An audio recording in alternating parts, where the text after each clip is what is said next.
પંચાયતની સામાન્ય સભામાં વર્ષ 2025-26 સ્વભંડોળનું 662.51 કરોડની પુરાંતવાળું અંદાજપત્ર રજૂ કરવામાં આવ્યું હતું.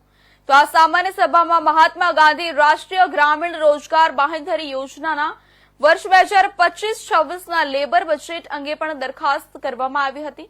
તેમજ સ્ટેમ્પ ડ્યુટી રોયલ્ટી અંતર્ગત મંજૂર થયેલા કામોમાં સૂચિત ફેરફાર કામોની બહાલી આપવામાં આવી હતી.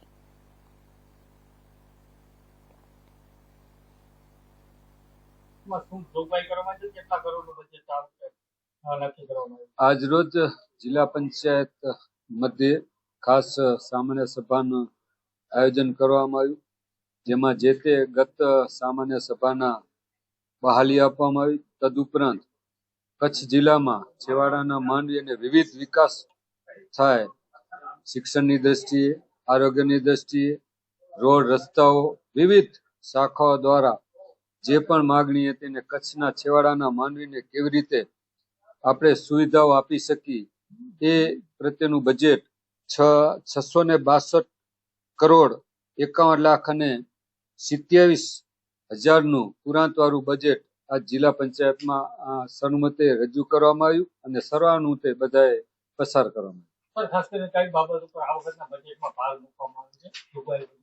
જોગવાઈમાં તો આપ જેમ જાણો છો એમાં શિક્ષણ પણ હોઈ શકે છે, આરોગ્ય પણ છે ને બધી જગ્યાએ બધી જ શાખાઓનું આપણે આની અંદર જોગવાઈ કરવામાં આવ્યું છે. તાલુકા પંચાયતની ગ્રાન્ટોનો સમાવેશ હોય છે, ગ્રામ પંચાયતના ગ્રાન્ટોનો સમાવેશ હોય છે, જિલ્લા પંચાયતના રોડ રસ્તાઓનો પણ સમાવેશ કરવામાં આવે છે, મહિલાના ઉત્થાન માટે પણ સમાવેશ થયો છે, ખેડૂતનો પણ એના અંદર સમાવેશ કરવામાં આવે છે.